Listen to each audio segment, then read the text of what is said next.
નમસ્કાર વિદ્યાર્થી મિત્રો, આપ સૌનું વન ટચ એજ્યુકેશન ચેનલ પર હું ભરત પટેલ હાર્દિક સ્વાગત કરું છું।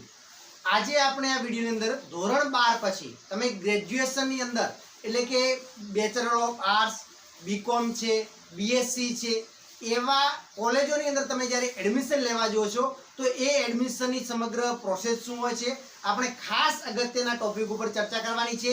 તો આ વિડિયો જોયા પછી તમારા સંપૂર્ણ ડાઉટ ક્લિયર થઈ જશે કે કોલેજમાં એડમિશન લેવા માટેની કઈ પ્રોસેસ હોય છે। તો પહેલું આપણે ચર્ચા કરીશું કે બેચલર ઓફ આર્ટ્સ, બીકોમ અને બીએસસી જે તમે ધોરણ 12 આર્ટ્સ, સાયન્સ અને કોમર્સ પછી કરતા હો છો, પછી એની એડમિશન પ્રક્રિયા કઈ રીતે થતી હોય છે, ગવર્મેન્ટ કોલેજ હોય તો કઈ રીતે થાય છે, સેલ્ફ ફાઇનાન્સ કોલેજની અંદર કઈ રીતે થાય છે એની પણ માહિતી આપીશું। પછી કયા કયા ડોક્યુમેન્ટની તમારે જરૂર પડે છે, કયા ડોક્યુમેન્ટ ફરજિયાત હોય છે અને કયા ડોક્યુમેન્ટ તમારા માટે ઉપલબ્ધ તમારે કરવા જરૂરી બને છે। પછી કોર્સનો સમયગાળો કેટલો હોય છે, 3 વર્ષનો હોય છે કે 4 વર્ષનો હોય છે એની પણ ચર્ચા કરીશું। અને વિષય પસંદગી ખાસ તમે બીએ ની અંદર હો એટલે કે બેચલર ઓફ આર્ટ્સ કરવાના હો તો એની અંદર તમારા માટે વિષયની પસંદગી ખૂબ અગત્યની બનતી હોય છે અને કેવા પ્રકારના કેટલા પેપર આવે છે, કઈ રીતે એક્ઝામ લેવાની હોય છે, કોલેજની અંદર લેવાતી હોય છે, એ સંપૂર્ણ ચર્ચા આપણે આજના વિડીયો અંદર કરવાની છે। તો આ વિડીયો તમારા માટે ખૂબ જ અગત્યનો છે અને ચેનલને સબસ્ક્રાઇબ કરવાની બાકી હોય તો કરી નાખો અને આ વિડીયોને શેર કરો જેથી કરી જે કોલેજ કરવાવાળા વિદ્યાર્થીઓ છે એમને પણ આના વિશેની જાણકારી મળે। 12 આર્ટ્સ પછી જોવા જઈએ તો બીએ કરતા હોય છે એટલે કે બેચલર ઓફ આર્ટ્સ કરતા હોય છે અને કોમર્સ વાળા વિદ્યાર્થીઓ હોય એ બીકોમ કરતા હોય છે અને જે 12 સાયન્સ વાળા વિદ્યાર્થીઓ હોય એમાંથી લગભગ 40-50% જેટલા વિદ્યાર્થીઓ બીએસસી કરતા હોય છે, બેચલર ઓફ સાયન્સ કરતા હોય છે। હવે ખાસ તમે જુઓ તો આ જે છે ને એને આપણે અંડર ગ્રેજ્યુએશન કોર્સ કહેવામાં આવે છે એટલે કે ગ્રેજ્યુએશન જે આપણે કહીએ છીએ એ કહેવામાં આવતું હોય છે અને મોટા ભાગે તમે ગ્રેજ્યુએશન થઈ જાઓ એટલે તમે જીપીએસસી છે, યુપીએસસી છે એવી એક્ઝામો પણ તમે આપી શકો છો અને સાથે સાથે આગળ તમે માસ્ટર ડિગ્રી કરો, એમએડ કરો, પીએચડી સુધી તમે પહોંચી શકો છો એની પણ આપણે સાથે સાથે ચર્ચા કરતા જઈશું। તો 12 આર્ટ્સના જે વિદ્યાર્થીઓ છે એ કયો કોર્સ કરતા હોય છે, બેચલર ઓફ આર્ટ્સ કરતા હોય છે એટલે કે બીએ કરતા હોય છે અને કોમર્સ વાળા વિદ્યાર્થીઓ છે બંને કોર્સ કરી શકે છે, બેચલર ઓફ આર્ટ્સ પણ કરી શકે છે અને બીકોમ પણ કરી શકે છે અને જે વિદ્યાર્થીઓ બીએસસી વાળા છે એ ત્રણે કોર્સ કરી શકે છે। એમને જો બીએ કરવું હોય બેચલર ઓફ આર્ટ્સ તો પણ કરી શકે છે, બીકોમ પણ કરી શકે છે અને બીએસસી પણ કરી શકે, પણ એમના માટે હિતાબ એ છે કે સાયન્સ કરેલું છે તો એમને તો બીએસસી પણ કરવું ખૂબ જરૂરી બને છે કારણ કે સાયન્સ વાળા આ સામાન્ય પ્રવાહના ફિલ્ડમાં ના આવે તો એમના માટે સારું છે, પણ જો તમારો રસ અને રુચિ હોય તો તમે આવી શકો છો। હવે આપણે વાત કરીએ એડમિશનની પ્રક્રિયા શું હોય છે। તો જો આની અંદર તમે જોવા જો તો મેરિટ આધારિત એડમિશન થતું હોય છે એટલે કે મેરિટ બેઝ એડમિશન હોય છે। હવે આપણે આની અંદર બે પ્રકાર પડે છે, એક તો ગવર્મેન્ટ કોલેજ હોય એટલે કે ગ્રાન્ટ ઇન એડ કોલેજ હોય અને એક સેલ્ફ ફાઇનાન્સ કોલેજ હોય એટલે કે પ્રાઇવેટ કોલેજ હોય। તો આ બંને કોલેજોની અંદર એડમિશનની પ્રોસેસ અલગ હોય છે। તમે જો ગવર્મેન્ટ કોલેજની વાત કરો કે ભાઈ 12મા પછી જો તમારે કોઈ ગવર્મેન્ટ કોલેજની અંદર કે ગ્રાન્ટેડ કોલેજની અંદર એડમિશન લેવું હોય તો એની અંદર મેરિટ બેઝ આધારિત એડમિશન મળતું હોય છે એટલે કે તમે ફોર્મ ભરાવો છો, ફોર્મ ભર્યા પછી તમારા મેરિટમાં નંબર આવે છે અને એ નંબરની અંદર તમને મેરિટમાં નંબર તમારો સમાવેશ થઈ જતો હોય, પ્રથમ રાઉન્ડ, બીજો રાઉન્ડ, આમ અલગ અલગ રાઉન્ડ પડતા હોય છે તો એની અંદર તમને મેરિટ બેઝ આધારિત ગવર્મેન્ટ કોલેજની અંદર એડમિશન મળતું હોય છે। જ્યારે સેલ્ફ ફાઇનાન્સ કોલેજની આપણે વાત કરીએ પ્રાઇવેટ કોલેજની અંદર તો ત્યાં આગળ લગભગ જે અમુક કોલેજો એવી હોય કે જે જાણીતી કોલેજો હોય ત્યાં આગળ તમને મેરિટ બેઝ આધારિત તમને એડમિશન મળતું હોય છે અને અમુક કોલેજોની અંદર તમને સીધું એડમિશન મળતું હોય છે જ્યાં આગળ તમારા 12માના ટકા ગમે એટલા હોય એનાથી એમને કોઈ લેવા દેવા હોતું નથી, ત્યાં આગળ તમને એડમિશન મળતું હોય છે। હવે એડમિશન તમે ગવર્મેન્ટ કોલેજમાં લેવા જશો તો ત્યાં આગળ તમારે ફી હોય છે એ થોડી નોમિનલ એટલે કે ઓછી હોય છે, જ્યારે સેલ્ફ ફાઇનાન્સ કોલેજની આપણે વાત કરીએ ત્યાં આગળ તમારે 7,000 થી લઈ અને 15,000 સુધી કે 25,000 સુધી જઈ શકે છે। જેવી કોલેજ એ ઉપર તમારું કોલેજ ઉપર ડિપેન્ડ છે કે ફી કેટલી રહેશે, બરાબર, એ તમારે જાણી લેવાનું છે। અને હવે આપણે વાત કરીએ અગત્યની કે ડોક્યુમેન્ટ કયા કયા જોઈએ છે। તો 12માની તમારે 12મા પછી તમે બેચલર ઓફ આર્ટ્સ કે બીએસસી કે બીકોમ કરવા જો તો પહેલું તો તમારે એક એલસી જોઈએ છે, જેને આપણે સ્કૂલ લિવિંગ સર્ટિફિકેટ કહીએ છીએ, અને આ એલસી તમારું ફરજિયાત છે. અને એલસી તમને ક્યાંથી મળે છે? તો તમે જે 12મું ધોરણ જે શાળામાંથી પાસ કર્યું હોય ત્યાં આગળથી તમને એલસી મળી જાય છે. અને આ જે એલસી છે એ હવે પછી તમારું નીકળવાનું નથી. એટલે કે જે 12મા ધોરણ પાસ કર્યા પછી તમને જે એલસી મળે છે, સ્કૂલ લિવિંગ સર્ટી મળે છે, એને તમારે લેમિનેશન કરી દેવાનું છે અને વ્યવસ્થિત તમારે જાળવવાનું છે. એને હવે તમારે નુકસાન પહોંચે એવું બનાવવાનું નથી. એટલે એકદમ વ્યવસ્થિત જાળવવાનું છે. આ એક જ વાર નીકળે છે, વારંવાર નીકળતું નથી. પછી ઘટાવા જશો તો ખોવાઈ જાય તો કદાચ ડુપ્લિકેટ તમારે નીકળે છે. એટલે આ એલસી એક જરૂરી છે. એના પછી આવે છે માર્કશીટ. શું આવે છે?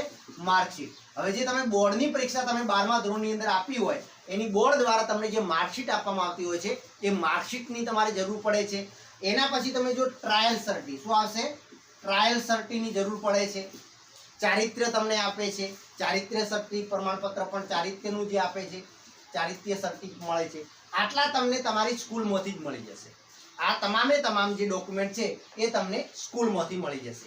એલસી છે, માર્કશીટ છે, ટ્રાયલ સર્ટી છે અને ચારિત્ર્ય સર્ટી છે. એના પછી તમે જુઓ તો એક તમારે આધાર કાર્ડની ઝેરોક્ષ, એટલે કે આધાર નંબર જોઈએ છે તો કે આધાર કાર્ડની ઝેરોક્ષ તમારે લઈ જવી પડશે સાથે, અને 2 પાસપોર્ટ સાઇઝના ફોટા. 2 તમારે શું આવશે? તો કે પાસપોર્ટ સાઇઝના ફોટા.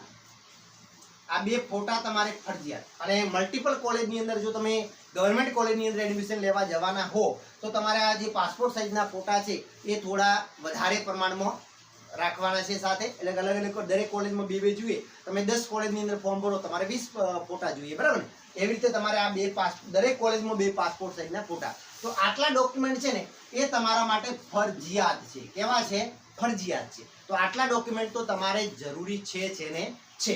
ફરી કહું છું, એલસી છે, માર્કશીટ છે, ટ્રાયલ સર્ટી છે, ચારિત્ર્ય છે, આધાર કાર્ડની ઝેરોક્ષ છે અને 2 પાસપોર્ટ સાઇઝના ફોટા છે, અને એક તમારા સહીનો નમૂનો. જો તમે રૂબરૂ તમે ન જતા હો અને બીજા સાથે તમે તમારું ફોર્મ ભરાવા મોકલ્યું હોય તો એક તમારો સહીનો નમૂનો પડે, એટલે કે એ ફોર્મની અંદર સહી પણ તમારે કરવી પડતી હોય છે.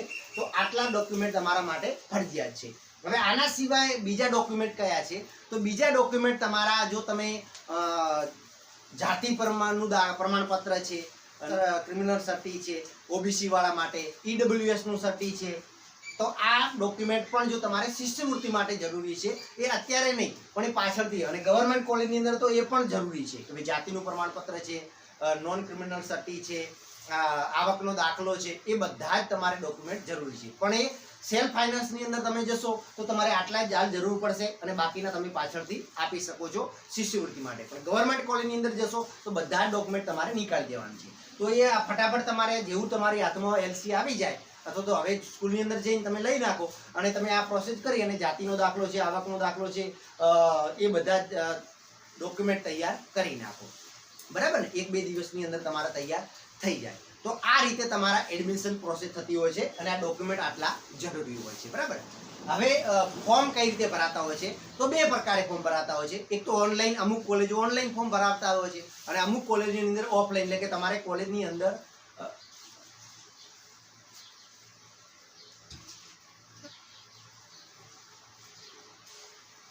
તો હવે ડોક્યુમેન્ટની આપણે વાત કરી, હવે ફોર્મની વાત કરીએ. ભાઈ ફોર્મ મેથડ કઈ છે? તો ગવર્મેન્ટ કોલેજોની અંદર મોટા ભાગે ઓનલાઈન ફોર્મ ભરવા પડતા હોય છે. જે તે કોલેજની અંદર તમારે ઓનલાઈન વેબસાઇટ હોય એના ઉપર જઈ અને ઓનલાઈન ફોર્મનું લિંક હોય એના ઉપરથી તમારે ફોર્મ ભરવાનું હોય છે. અને સેલ્ફ ફાઇનાન્સ કોલેજની અંદર રૂબરૂ જઈ અને તમારે કોલેજની અંદર ફોર્મ જમા કરાવવાનું હોય છે. અને અમુક કોલેજની અંદર ઓનલાઈન મોડ હોય છે, એટલે કે 2 પ્રકારના મોડ ચાલુ છે, ઓનલાઈન અને ઓફલાઈન. એ તમારે જે તે કોલેજ ઉપર ડિપેન્ડ કરતું હોય છે. અને એના પછીનો હવે વાત કરીએ, કોર્સનો સમયગાળો કેટલો છે? શું નવી શિક્ષણ નીતિ પ્રમાણે બીએ છે 4 વર્ષનો થઈ ગયો છે કે 3 વર્ષનો થઈ ગયો છે? જો અગાઉની આપણે વાત કરીએ તો પહેલા કેવું હતું કે બીએ ગ્રેજ્યુએશન તમારે થવું હોય તો બીએ હોય છે, બીકોમ હોય કે બીએસસી હોય, એ 3 વર્ષનું ડ્યુરેશન હતું. પણ હવે નવી શિક્ષણ નીતિ પ્રમાણે જોવા જઈએ તો તમારે 4 વર્ષનું થઈ ગયું છે. કેટલા વર્ષનું? 4 વર્ષનું થઈ ગયું છે. ઘણી બધી યુનિવર્સિટીઓની અંદર 4 વર્ષનો ઓલરેડી અમલીકૃત થઈ ગયો છે અને જે યુનિવર્સિટી અંદર થવાનું બાકી છે એમાં પણ આ 23-24 થી લગભગ થઈ જશે. ગુજરાતની તમામ યુનિવર્સિટીની અંદર બીએ નો જે કોર્સ છે એ 4 વર્ષનો થઈ જશે. કેટલા વર્ષનો? 4 વર્ષનો થઈ જાય. ઘણી બધી યુનિવર્સિટી અંદર તો 4 વર્ષનો ચાલુ થઈ ગયો છે. અમુક યુનિવર્સિટી અપવાદરૂપ બાકી હોય તો તે પણ હવે ટૂંક સમયની અંદર કરી દેશે. એટલે કે તમે કઈ યુનિવર્સિટીની અંદર એડમિશન લો છો એ તમારે જોવાનું છે. એની અંદર 3 વર્ષનું ચાલુ છે હાલ કે 4 વર્ષનું છે, એની પણ તમારે તપાસ કરી લેવાની છે. તો આ એક વાત થઈ. એનો સમયગાળો કેટલો છે? તો અગાઉ 3 વર્ષનો હતો, હવે નવી શિક્ષણ એજ્યુકેશન પોલિસી પ્રમાણે 4 વર્ષનો થઈ જવાનો છે. અને એની અંદર તમને મલ્ટિપલ ચોઇસ મળવાની છે. તમે 1 વર્ષનું કરશો તો તમે ડિપ્લોમા સર્ટી મળશે, 2 વર્ષનું કરશો તો સર્ટી મળશે, 3 વર્ષનું કરશો તો એ રીતે તમને મલ્ટિપલ ચોઇસ છે. અને તમે વચ્ચેથી છોડી પણ શકો છો અને 2-3 વર્ષ પછી ફરીથી તમે એન્ટર પણ થઈ શકો છો એ કોર્સની અંદર. એ પ્રકારનું એક છે, બરાબર. એના માટે જો પર્ટિક્યુલર તમારે વિડીયો જોઈએ તો કમેન્ટ કરશો તો આપણે એનો પણ એક વિડીયો સેપરેટ અલગથી બનાવી આપીશું, બરાબર. હવે આપણે વાત કરીએ ખાસ અગત્યની છે કે વિષયની પસંદગી. હવે પહેલો તો પ્રશ્ન એ થાય કે તમે જે 12મા ધોરણ ઉપર પાસ કર્યા હોય એ જ વિષય તમને મળે? ના, એવું નથી. તમે ગમે તે વિષય તમારો લઈ શકો છો. 12મા ધોરણની અંદર તમારો એ વિષય ન હોય, માની લો કે હિસ્ટ્રી વિશે તમારે 12મા ધોરણની અંદર ન હોય અને ગ્રેજ્યુએશન તમારે હિસ્ટ્રી ઉપર થવું હોય તો પણ તમે થઈ શકો છો. પણ વિષય પસંદગી બાબતે ભૂલ કરવાની નથી. કારણ કે આ વિષય છે ને એવો વિષય પસંદ કરવાનો છે કે જેની અંદર આપણે માસ્ટર થવાનું છે, એની અંદર આપણે નિપુણ થવાનું છે, પારંગત થવાનું છે. એટલે આપણા રસનો વિષય હોવો જોઈએ. ખાસ વિષય પસંદગી બાબતે જો અગાઉ આપણી ચેનલ ઉપર એક વિડીયો અવેલેબલ છે કે BA ની અંદર વિષય પસંદગીની કઈ રીતે પસંદગી કરવી, તો એ વિડીયો જો તમે ન જોયો હોય તો જોઈ નાખજો. એની પણ લિંક હું તમને આ જ વિડીયોની નીચે ડિસ્ક્રિપ્શન બોક્સની અંદર આપી દઈશ. એટલે તમને પ્રોપર ખ્યાલ આવી જશે કે ભાઈ કોલેજની અંદર કયો વિષય રાખવો જરૂરી છે. પણ હું તમને થોડી હિન્ટ આપી દઉં છું કે વિષયની પસંદગી કેવી કરવાની છે. તો નંબર 1 તમારે રસ અને રુચિનો વિષય હોવો જોઈએ. નંબર 2 કે ગાડરીઓ પરવા ન હોય કે ભાઈ તમારા મિત્રોએ વિષય રાખી દીધો છે એટલે આપણે એ વિષય સાથે ગ્રેજ્યુએશન, એવું નહીં કરવાનું. તમારો રસ અને રુચિ કઈ છે, કયા સબ્જેક્ટની અંદર છે એ વિષય તમારે પસંદ કરવાનો છે. બીજી બાબત છે કે ભાઈ તમે જે વિષય સાથે આગળ વધવાના છો એના ફ્યુચર કેવું છે, ભવિષ્યમાં એના સ્કોપ કેટલા છે, બરાબર. ભવિષ્યમાં એ વિષય કેટલો કારગત આપણા માટે ઉપયોગી નીવડવાનો છે, એનો કેટલો ટ્રેન્ડ છે એ જોવાનું છે. વર્તમાનમાં કેવો ટ્રેન્ડ છે અને ભવિષ્યમાં કેવો એનો ટ્રેન્ડ આવવાનો છે, ભવિષ્ય એનું કેવું છે એ વિષય સાથે એ જોવાનું છે. જેમ કોઈ તમને એક ઉદાહરણ તરીકે જોવા મળે કે તમે અત્યારના સમયની અંદર જુઓ તો કે જિયોગ્રાફી છે, ફિલોસોફી છે. જો તમે ટીચિંગ ક્ષેત્રે જવા માંગતા હો તો એ સબ્જેક્ટના ઓલરેડી શિક્ષકો ઓછા છે. ખ્યાલ આવે છે ને? જિયોગ્રાફી છે, સાયકોલોજી છે અને ફિલોસોફી છે, આવા ઓછા છે. પણ હવે તમે એ પણ જોવાનું છે સાથે સાથે, જેમ કે તમે જિયોગ્રાફી રાખો તો તમે કયો સબ્જેક્ટ ભણી શકો છો? તો તમે ધોરણ 6 થી 8 ની અંદર સામાજિક વિજ્ઞાન, સોશિયલ સાયન્સ, ધોરણ 9 અને 10 ની અંદર તમે સોશિયલ સાયન્સ ભણી શકો, 11-12 ની અંદર તમે જિયોગ્રાફી ભણી શકો અને કોલેજની અંદર તમે જિયોગ્રાફીના પ્રોફેસર બની શકો છો. તો આવો વિષય પસંદ કરવાનો છે કે જે આપણને ટીચિંગ ક્ષેત્રે જો તમે જવા માંગતા હો તો છેલ્લે 6થા ધોરણથી લઈ અને કોલેજ સુધી તમે ભણી શકો એવો વિષયની પસંદગી કરવાની છે. બીજી વાત કરીએ કે આની અંદર 2 પ્રકારના વિષય આવે છે. એક ભાષાનો આવે છે અને બીજા વિષયો આવે છે શાસ્ત્રોના. તો ભાષાના વિષયની આપણે વાત કરીએ તો એની અંદર અંગ્રેજી છે, ગુજરાતી છે અને સંસ્કૃત છે અને હિન્દી છે.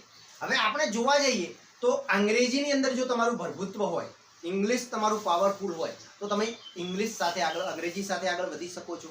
બીજી આપણી માતૃભાષા, અત્યારે તમે જો તો માતૃભાષા દરેક શાળાઓની અંદર ફરજિયાત થઈ ગઈ છે, ભણાવવાની જ છે. એટલે અત્યારના સમયની અંદર માતૃભાષા ગુજરાતી ઉપર પણ તમે ગ્રેજ્યુએશન થઈ અને તમારું સારું એવું ફ્યુચર, ગુજરાતીના સારા એવા તમે બેતાદ બાદશાહ એવા શિક્ષક બની શકો છો, ટીચર બની શકો છો. તો ગુજરાતી પણ રાખી શકાય છે, સંસ્કૃત પણ રાખી શકાય છે અને હિન્દી પણ રાખી શકાય છે. એ તમારે નક્કી કરવાનું છે કયો ભાષાનો વિષય રાખવો છે. એના પછી આપણે શાસ્ત્રોની વાત કરીએ તો ફિલોસોફી છે, હિસ્ટ્રી છે, સમાજશાસ્ત્ર છે, જિયોગ્રાફી છે, અર્થશાસ્ત્ર છે, રાજ્યશાસ્ત્ર છે, આવા સબ્જેક્ટ મળતા હોય છે. એવા સબ્જેક્ટ તમે BA ની અંદર રાખી શકો છો. કોમર્સની અંદર તો એ પ્રકારના તમારા સબ્જેક્ટ આવતા હોય છે અને BSc ની અંદર તો એ પ્રકારના સબ્જેક્ટ આવતા હોય છે. અલગ અલગ પર્ટિક્યુલર કોઈ એક સબ્જેક્ટ તમે 12મા ધોરણની અંદર કેમિસ્ટ્રી, ફિઝિક્સ, બાયોલોજી એવી રીતે ભરે તો આની અંદર કોઈ એક પ્રોપર સબ્જેક્ટ લઈ અને તમારે આગળ વધવાનું હોય છે, બરાબર. એ તમારે ડિપેન્ડ કરવાનું છે કે ભાઈ આપણે કયા સબ્જેક્ટ સાથે આગળ વધવું છે. હવે ખાસ વિદ્યાર્થી મિત્રો તમે જુઓ તો આટલી વસ્તુ તમારે એડમિશન પ્રક્રિયા માટે થતી હોય છે અને તમે હવે એડમિશન લઈ લો છો BA કે BCom કે BSc ની અંદર, તો 4 વર્ષનું જો તમારે ડ્યુરેશન હશે તો એની અંદર તમારે 8 સેમેસ્ટર આવશે એક વર્ષની અંદર. એટલે કે એને આપણે પ્રથમ વર્ષ કહીએ તો પ્રથમ વર્ષની અંદર 2 સેમેસ્ટર, આમ 4 વર્ષનું જો હશે તો તમારે 8 સેમેસ્ટર. કેટલા સેમ આવશે? 8 સેમેસ્ટર આવશે. 3 વર્ષનું ગ્રેજ્યુએશન કરશો તો તમારે 6 સેમેસ્ટર આવશે. કેટલા આવશે? 6 સેમેસ્ટર આવશે. અને 8 વર્ષનું તમે ગ્રેજ્યુએશન કરશો તો તમારે 8 સેમેસ્ટર આવશે. હવે બે પ્રકારની એક્ઝામ લેવાતી હોય છે દર સેમેસ્ટરની અંદર. એક તમારે ઇન્ટરનલ એક્ઝામ લેવાય છે જે તમારી કોલેજ દ્વારા લેવામાં આવતી હોય છે, એના પર માર્કિંગ મુકાતા હોય છે. અને એક તમારે યુનિવર્સિટી દ્વારા એક્ઝામ લેવાતી હોય છે, એ યુનિવર્સિટી લે.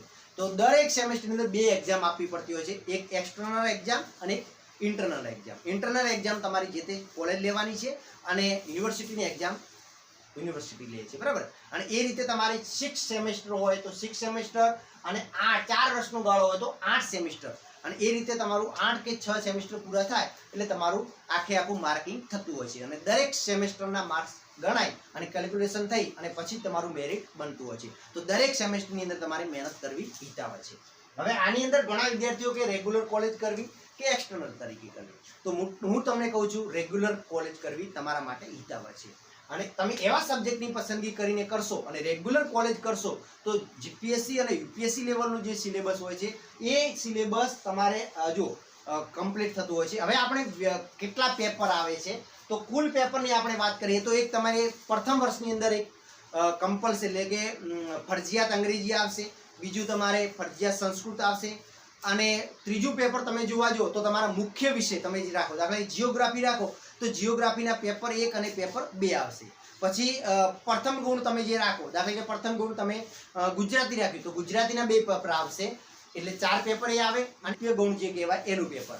આમ જોવા જઈએ તો 7 પેપર તમારે પ્રથમ વર્ષની અંદર આપવા પડશે. અને ધીરે ધીરે તમે આગળ જશો એમ તમારા મુખ્ય વિષયના પેપર વધતા જશે અને દ્વિતીય ગુણ નીકળી જશે, ફરજિયાત સંસ્કૃત નીકળી જશે અને પ્રથમ ગુણ છેલ્લા સેમેસ્ટર સુધી નીકળી જશે, 5મા અને 6ઠા કે 8મા 7મા અને 8મા સેમેસ્ટર સુધી. ત્યાં આગળ તમારે પ્યોર ફરજિયાત અંગ્રેજી અને તમારા મુખ્ય વિષય સાથે તમે છેલ્લા વર્ષની અંદર તમારે આપવાનું થશે. તો આ રીતે તમારે કોલેજની સંપૂર્ણ પ્રોસેસ થતી હોય છે. અને બાકી હજી કોઈ તમારો ડાઉટ હોય તો તમે કમેન્ટ કરી શકો છો અને પૂછી શકો છો, તો હું તમને જવાબ આપવાનો પ્રયત્ન કરીશ.